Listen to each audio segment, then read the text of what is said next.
Pokemon has been a massive hit since day one, and naturally, a bunch of games tried to cash in on that success. But where are these Pokemon copycats now? Pokemon exploded onto the scene in the late 1990s, becoming a cultural phenomenon. Naturally, this led to a wave of similar games hoping to ride the Pokemon wave.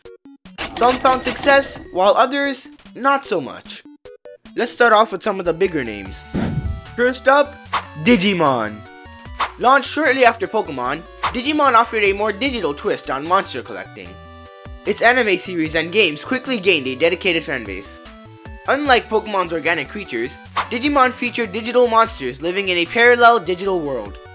While Pokemon trainers bond through battles and friendship, Digimon tamers often find themselves in epic save-the-world scenarios. Talk about realism, let's go Banana Dinosaur.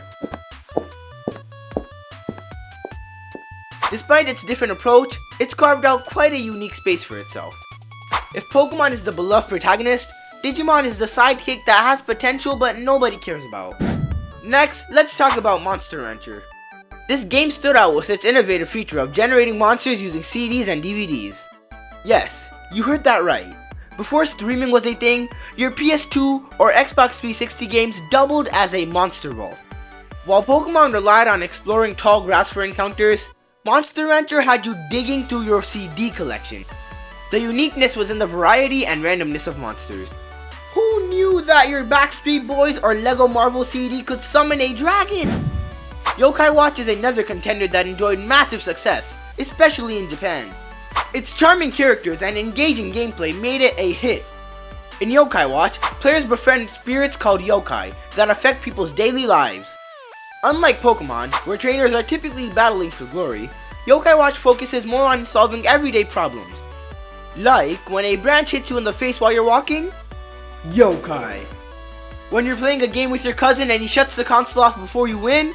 Yokai. What's gonna make me beat him up? Yokai.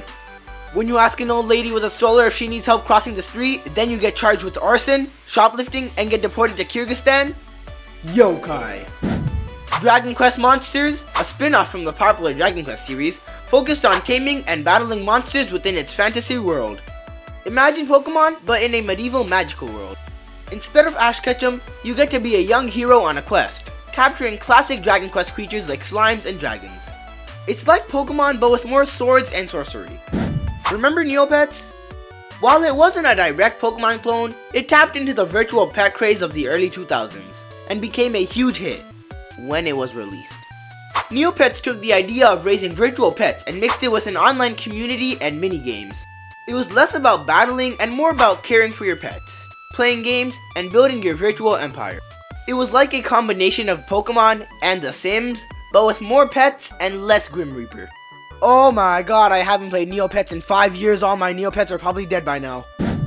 Fossil Fighters brought a unique twist by combining dinosaur fossils with monster battling. Ever heard of it? No? Me neither until making this video. It was well received at first, but it didn't maintain a lasting presence. It's kinda like a mix of Pokemon and Jurassic Park. Players excavate fossils, revive them into Vivosaurs or whatever they're called, and then battle. And that's pretty much it. Recently, games like Palworld and Bakugan have entered the scene. Palworld mixes monster collecting with survival elements, and darker themes, and guns. Palworld looks like Pokemon at first glance, but then you notice the survival mechanics and... oh my god, that monkey has a gun. Yeah, Palworld takes a much darker, more survival-oriented approach. Oh my god, why are these squirrels building guns? Bakugan, on the other hand, combines toys, anime, and video games, targeting a younger audience with strategic gameplay and engaging stories. Cause that doesn't sound familiar at all. Bakugan is like Pokemon's cool younger cousin who is less loved, which is basically me. So, what happened to Pokemon Copycats? While Pokemon remains the dominant force in the monster collecting genre, many of these games and franchises have found their own paths to success or hold special places in the hearts of fans. Whether through unique gameplay, compelling stories, or nostalgic value, they've left their mark. Don't forget to join my Discord server, don't forget to follow me on my other socials, links in the description, and if you enjoyed this video and you want to see more exciting Pokemon content, don't forget to like, subscribe, and hit that notification bell. Until next time trainers, stay awesome and let's catch them all together.